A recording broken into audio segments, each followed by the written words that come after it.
एक बार फिर आप सभी का स्वागत है मेरे YouTube चैनल बायोलॉजिक पे। पिछले वीडियो में हमने डीपीडी, ओपी, टीपी इनके बीच में अंतर संबंध के बारे में हमने बात करी थी। यहाँ हम उसी समीकरण का यूज़ करते हुए अलग अलग स्थितियों में कोशिकाओं में उत्पन्न होने वाले जो अलग अलग दाब हैं उनकी वैल्यू की तुलनात्मक अध्ययन करेंगे। तो सबसे पहले जैसे अगर अपन मान लें फर्स्ट कंडीशन जो है एक जीवद्रव्य कुंचित कोशिका या प्लाज्मोलाइज्ड सेल की अगर अपन बात करते हैं तो उसके लिए स्फीति दाब यानी कि टीपी का जो मान है वो क्या आता है माइनस में या नेगेटिव में। क्यों? क्योंकि उसका जो पूरा का पूरा जीवद्रव्य क्या हो चुका है, श्रिंक हो चुका है। फ्लैसिड सेल की अगर अपन बात करें तो उसके लिए टीपी की बराबर मात्रा वैल्यू जो है वो 0 है। आंशिक स्फीति या सामान्य कोशिका के लिए टीपी 0 से ज़्यादा हो सकता है, लेकिन ओपी से हमेशा वैल्यू क्या रहेगी, कम रहेगी। लेकिन पूर्ण स्फीत कोशिका या टर्जिड सेल की हम बात करते हैं, वहाँ टीपी का मान परासरण दाब और भित्ति दाब के क्या हो जाता है, बराबर हो जाता है। तो यदि हम इन स्थितियों की बात करें तो यहाँ टीपी नेगेटिव है और इस वैल्यू को यदि डीपीडी बराबर ओपी माइनस टीपी जो कि अपनी समीकरण में प्राप्त हुई थी उसमें रखने पे ये इस प्रकार से अंत में जो हमें प्राप्त होता है वो होता है डीपीडी बराबर ओपी प्लस टीपी, अर्थात जीवद्रव्य कुंचित कोशिका के विसरण दाब न्यूनता का मान उस कोशिका के परासरण दाब और स्फीति दाब के योग के बराबर होता है। दूसरी स्थिति श्लथ कोशिका की है जहाँ टीपी 0 है। इस समीकरण में टीपी बराबर 0 रखने पे डीपीडी बराबर ओपी माइनस 0, अर्थात डीपीडी का जो मान है वो किसके बराबर होता है, ओपी यानी कि परासरण दाब के लिए। तो हम ये कह सकते हैं कि श्लथ कोशिका के लिए विसरण दाब न्यूनता का मान उस कोशिका के परासरण दाब के इक्वल होता है। तीसरी स्थिति यह है कि आंशिक स्फीत कोशिका कह दो या सामान्य कोशिका कह दो जिसमें टीपी की वैल्यू 0 से ज़्यादा होती है, लेकिन ओपी यानी कि उस कोशिका के परासरण दाब से क्या रहेगी, सदैव कम रहेगी। अगर ऐसी स्थिति में यदि हम इनकी वैल्यू जो भी माने मिनिमम 0 हो सकती है, ओपी के लिए मैक्सिमम कितना भी हो सकता है, परंतु यहाँ यदि डीपीडी और ओपी की तुलना की जाए तो यहाँ सदैव डीपीडी का मान ओपी की तुलना में क्या आएगा, कम आएगा। और अंतिम चौथी जो स्थिति है उसकी अगर अपन बात करें पूर्ण स्फीत कोशिका की, चूंकि यहाँ टीपी, ओपी और डब्ल्यूपी तीनों इक्वल हो जाते हैं, यदि इस वैल्यू इसके अंतर्गत यदि हम टीपी और ओपी की वैल्यू x मानते हैं तो उपरोक्त समीकरण में या इस समीकरण में जो कि डीपीडी बराबर ओपी माइनस टीपी है, अगर इसमें रखें तो डीपीडी बराबर x माइनस एक्स, तो डीपीडी बराबर क्या आता है, 0, अर्थात एक पूर्ण स्फीत कोशिका की विसरण दाब न्यूनता या जल ग्रहण करने की जो क्षमता है उसका जो मान है या जो उसकी वैल्यू है वो क्या आती है, 0 आती है। अर्थात पूर्ण स्फीत कोशिका जल के अणुओं को ग्रहण नहीं करती।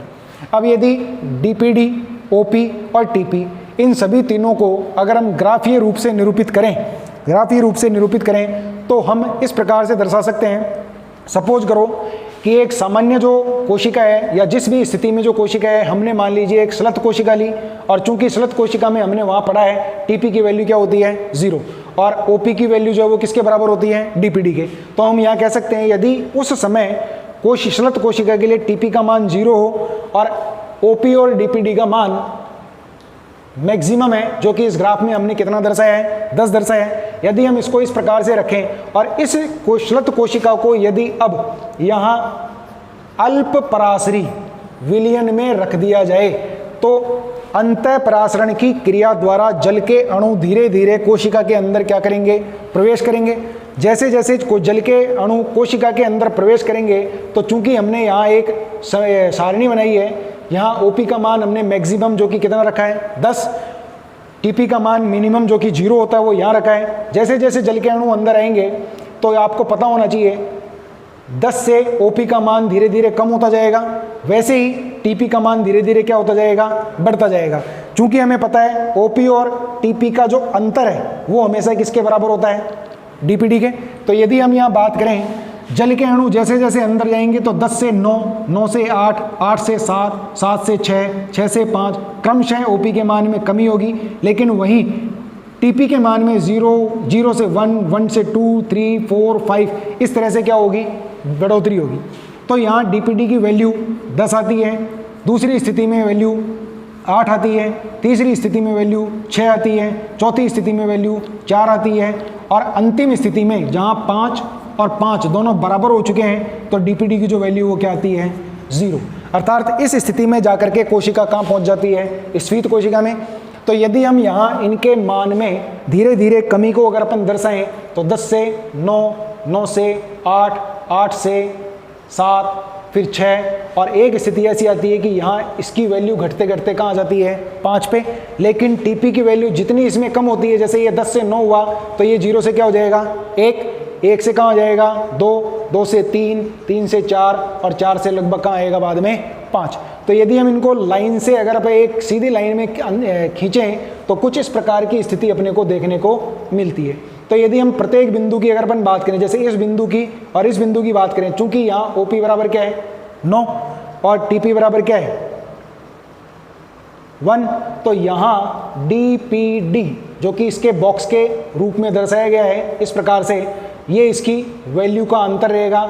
यहाँ जो वैल्यू आएगी वो क्या आएगी 8। इस बिंदु पे जहाँ ये 8 है, ये 2 है, वहाँ वैल्यू क्या आएगी 6। और इस प्रकार से, अर्थात ये जो लाइन है, ऊपर वाली जो लाइन है वो नीचे की ओर आ रही है, ये OP में कमी को दर्शा रही है। TP में जो लाइन नीचे से ऊपर की ओर जा रही है, ये TP में वृद्धि को दर्शा रही है। और एक बिंदु ऐसा आता है जहाँ पे DPD बराबर हो जाती है 0। क्यों? क्योंकि यहाँ इस बिंदु पे OP का मान भी कितना है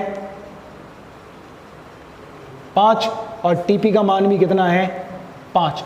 तो ये इस प्रकार, ये जो ग्राफ अपने बुक में दिया हुआ है उसको आप इस प्रकार से समझ सकते हैं। और इसके साथ अपना जो ये चैप्टर है वो यहाँ कंप्लीट होता है। नेक्स्ट वीडियो में हम इससे रिलेटेड कुछ न्यूमेरिकल या जो अपने सांख्यिकी प्रश्न हैं उनके बारे में चर्चा करेंगे। Thank you.